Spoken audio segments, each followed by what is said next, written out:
Good afternoon. Today I'm going to be reviewing the San Martin SN019-G. This watch is available from sanmartinwatches.com in two versions. The PT5000 version we're looking at here is available for $315 and the SW200-1 version is available for $425 respectively. So firstly, let's look at the box that the watch comes in, and then I'll talk you through the other items one gets with the piece. So the watch comes in this black plastic pelican style case, and inside the case both halves are protected with foam, and this is a very good quality pelican style case, and I think that more watch brands should use them because they are very durable and they do suffice in protecting the watch in shipping. So with regards to the items one gets with a piece, this is the owner's instruction manual, and the other half of the owner's instruction manual is the terms and conditions of the warranty of the watch. And I'm pleased to report that sanmartinwatches.com cover the SN019-G with a 2-year international warranty, which is very reassuring. The owner's instruction manual is bilingual, it's in English and also Mandarin. One also gets this card which has a QR code one can scan with one's iPhone or Android, and it invites you to leave a review on sanmartinwatches.com for other customers so that they can see the review of your watch.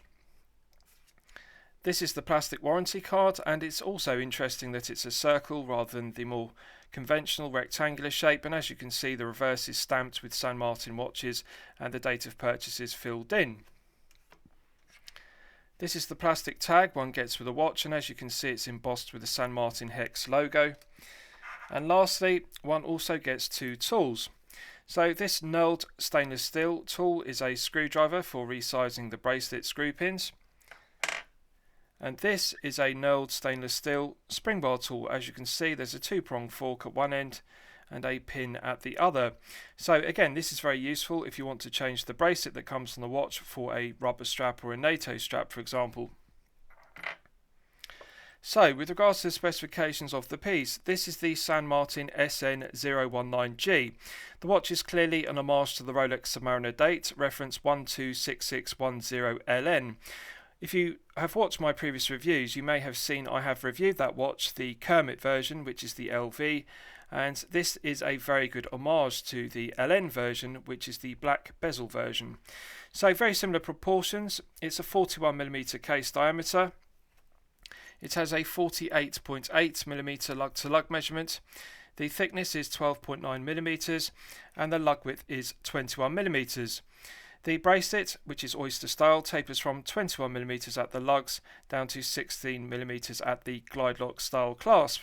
As you can see, the Glidelock style clasp is signed with the San Martin hex logo, which is embossed and finished to a very high standard, and I really like the use of the hex logo because it matches the applied hex logo on the dial at 12 o'clock. Now, one thing I would like to change about this watch is the use of a shark logo on the crown. I have suggested to San Martin watches that they change the shark logo on the crown for the hex logo because that would better match the applied hex logo on the dial and also the applied hex logo which is embossed on the flip lock of the Glidelock style clasp.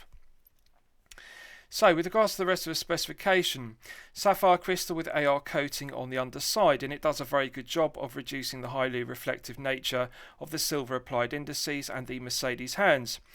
The Cyclops magnifier has 2.5 times magnification, which is the same level of magnification as a Rolex Submariner date, and it also benefits from AR coating on the underside. And as you can see, it does a good job of magnifying the date complication. One can clearly see the 5 Arabic numeral on the date wheel. As it's an homage to the Submariner date, it follows the classic maxi dial layout, and that works very well. It's a clearly legible dial. I like the fact that San Martin haven't over-branded the dial with text or specification. It has just the right amount of information. At the 12 o'clock position it has the San Martin applied hex logo, and at the 6 o'clock position it simply has automatic and 200 meters, just the right amount of information. The ceramic bezel insert is finished to perfection, and they deserve full credit for producing a very well executed ceramic bezel insert. Nice scalloping to the teeth on the solid 316L grade stainless steel bezel. So let's test the bezel action. 120 click unidirectional bezel as one would expect. Nice crisp feeling to the clicks of the ratcheting mechanism. No lateral side-to-side play whatsoever. No back play whatsoever, so very good bezel action. It feels similar to a Steiner Ocean One if you're familiar with that, or alternatively a Seiko Turtle or Seiko SKX007. Good firm resistance to the bezel action, and I like the tight feeling of it with no lateral side-to-side play and no back play. It's got a nice firm resistance to the 120 clicks, and they feel even all the way through the 360 degrees of rotation. And I like the loud audible clicks. It's got a good quality feel to it. So let's just check the alignment. And I'm pleased to report that the Lume pip triangle on the bezel insert aligns perfectly with the triangle index on the dial, so no alignment issues whatsoever. So the screw down crown is coin edge finished and signed with the shark embossed. As I've discussed, I would prefer a hex logo. So let's test the action. Absolutely silky smooth, solid 316L grade stainless steel crown. Now this is the PT5000 version, and I'll discuss the movement in detail. But one of the characteristics I like about the PT5000 is it has a very similar feeling to the ETA 2824-2, which it is a clone of effectively. It's got a characteristic pop when one unscrews the crown. So in the first position, it's the manual wind position. The PT5000 has hand winding and hacking. And it's an absolute pleasure to manually wind it to top up the power reserve to its maximum 40 hours. One can feel the tension of the mainspring gradually building up. It feels exactly the same as an SW200-1 or alternatively an ETA 2824-2, which it is a clone of. Absolutely indistinguishable. One couldn't tell the difference. It really does feel exactly the same as an ETA 2824-2.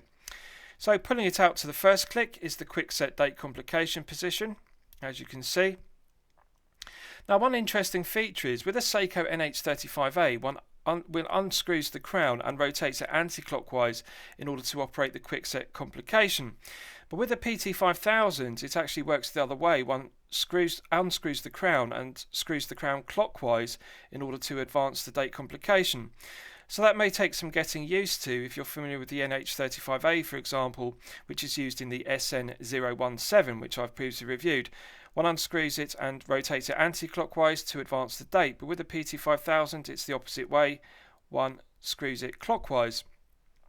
Date complication works very well. The quick set complication works as one would expect. So pulling it out to the final click position is the time setting position, and it's absolutely silky smooth. It's got a very similar feeling to the SW200-1 or the ETA 2824-2. So as you can see, I've now hacked the movement. Pushing it back in's got a nice positive click, and that restarts the movement. The second hand begins to sweep around the dial. One thing I like about the PT5000 is it shares the same beat rate and frequency as the ETA 2824-2. It runs at 28,800 vibrations per hour and a frequency of 4 Hz. So this is something I actually prefer about the SN019 to the SN017, which uses the NH35A.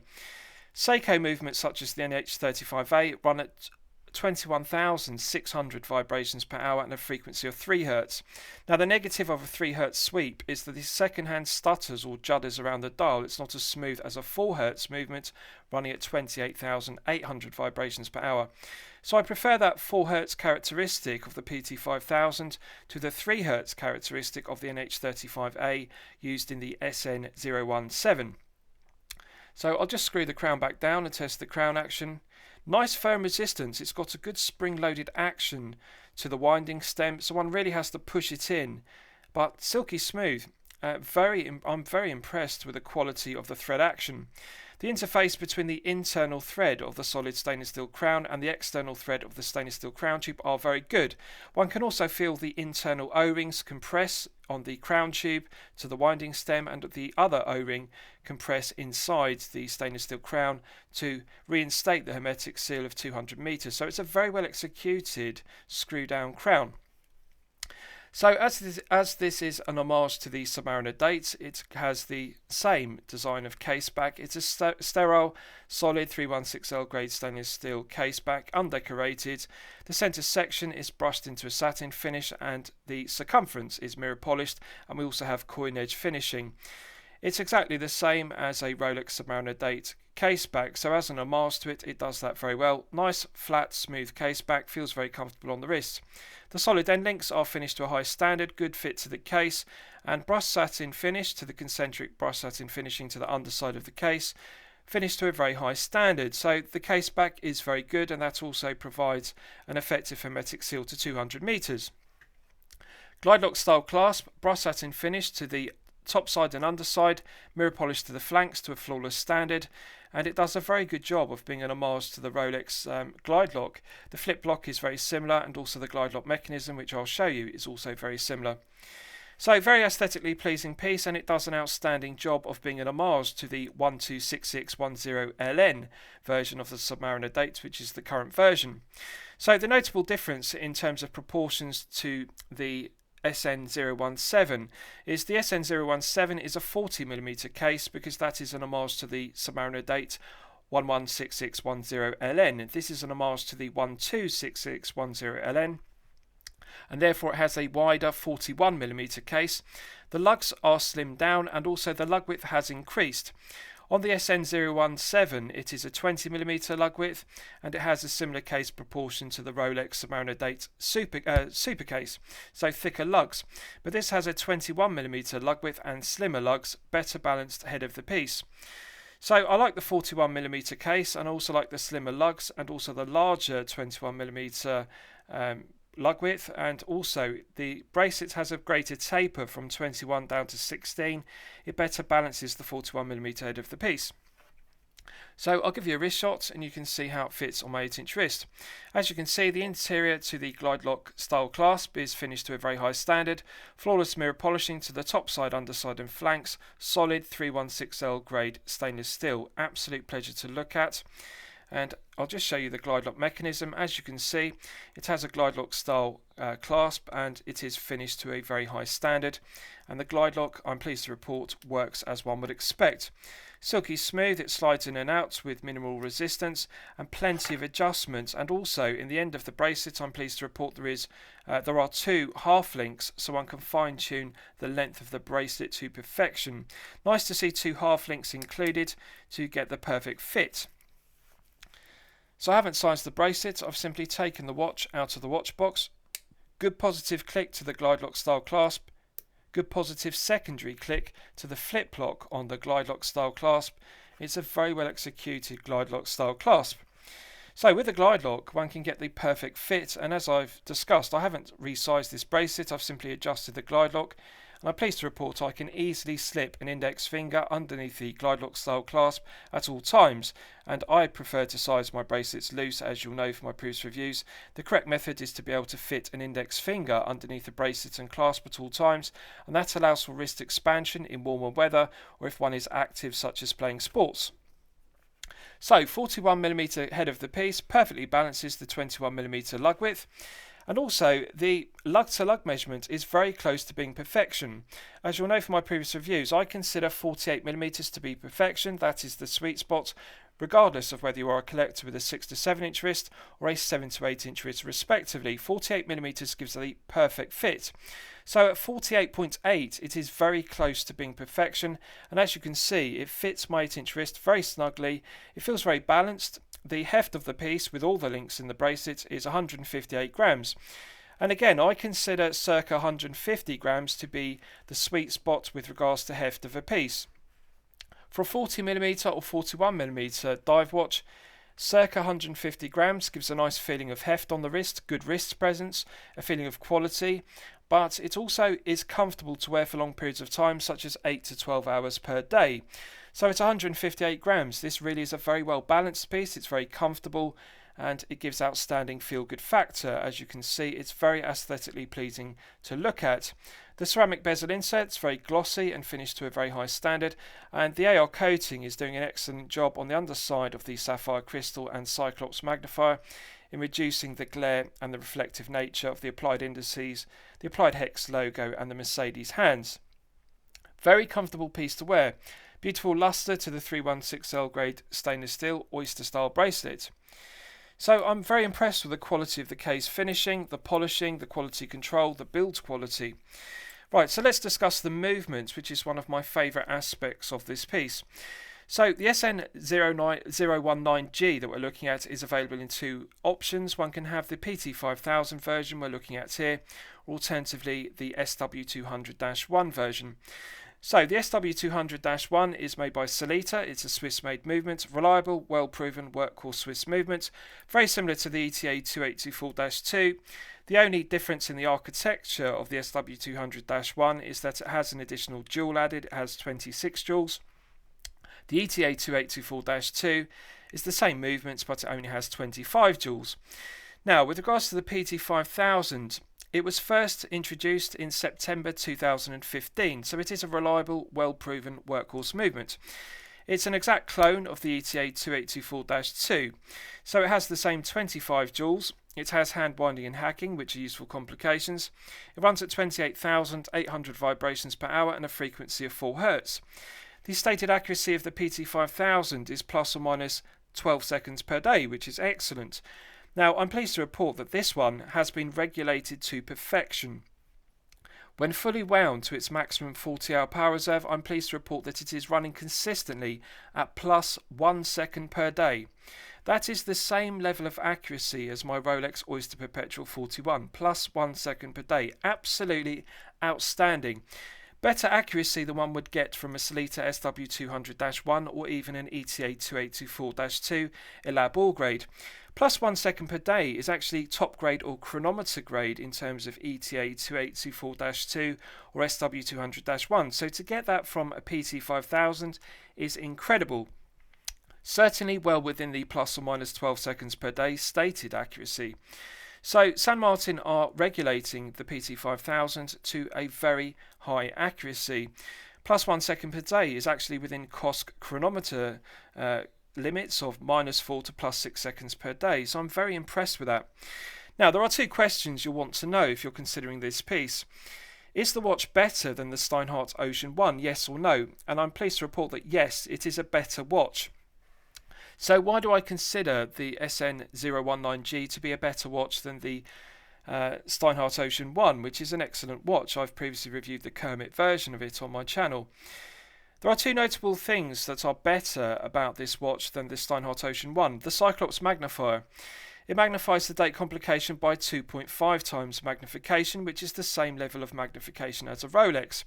One of my main criticisms of the Steiner Ocean One is the Cyclops magnifier only magnifies the date complication by 1.5 times, not 2.5 times. And Steinhardt deserve criticism because they have made no effort to upgrade the Cyclops magnifier to 2.5 times. The other enhancement, which is better than the Steiner Ocean One, is the use of a Glidelock style clasp. Two half links in the end of the Oyster style bracelet allow one to fine tune the length of the bracelet to perfection, so that in itself is very good.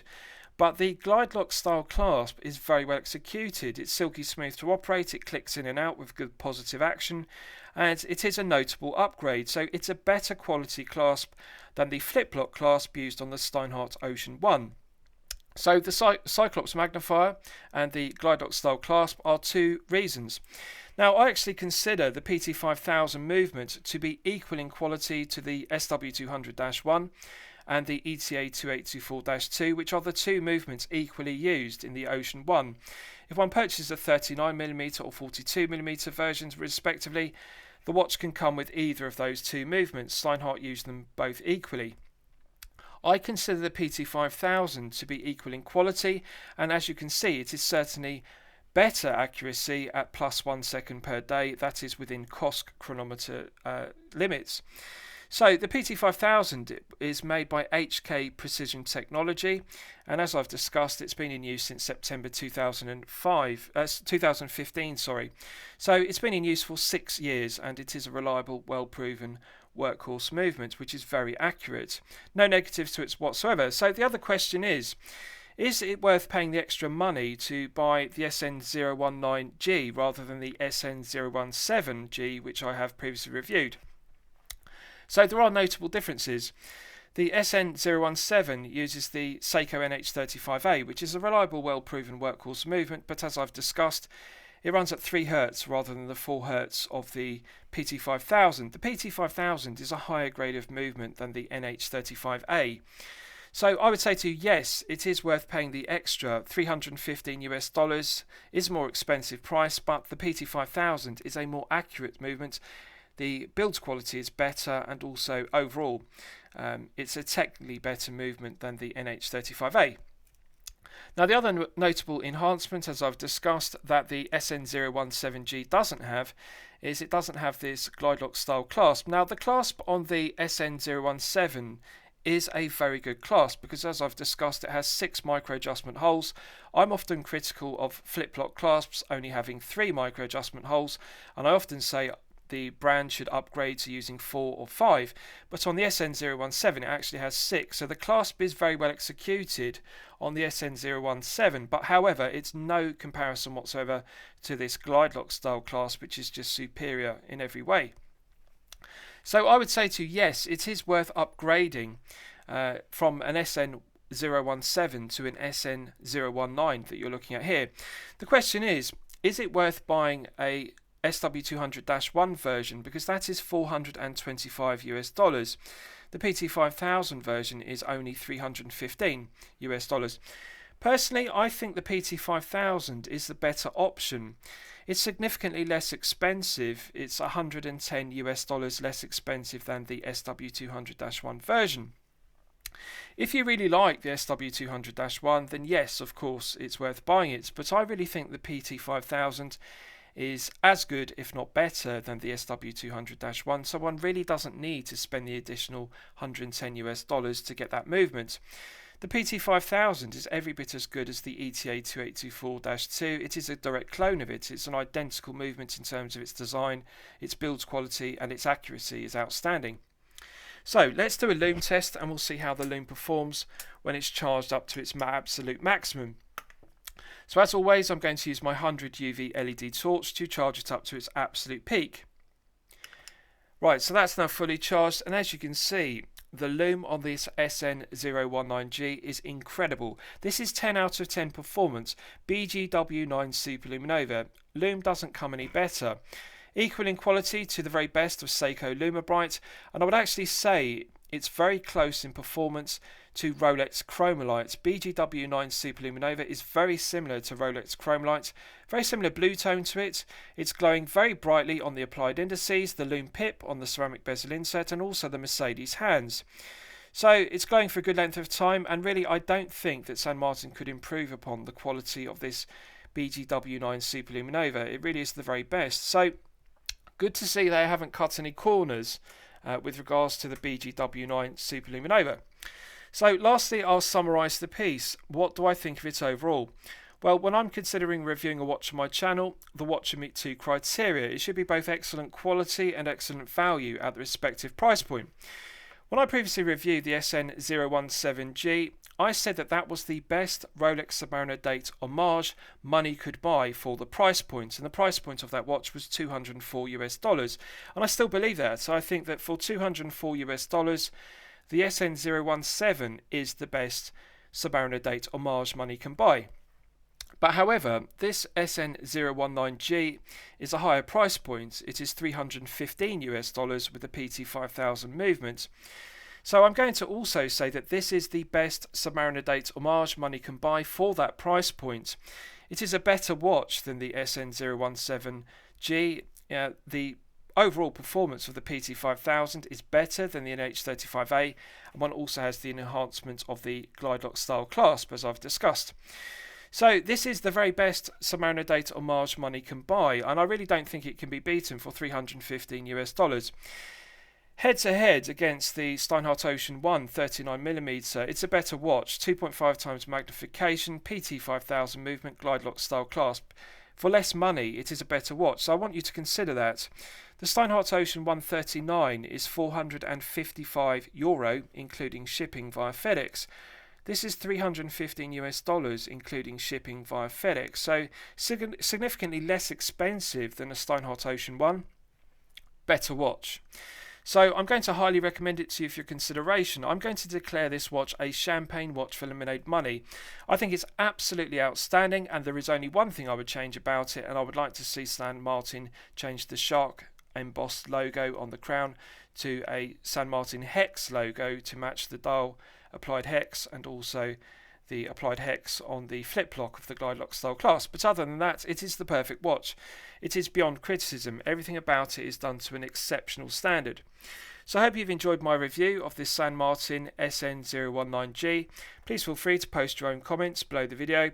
Thank you very much.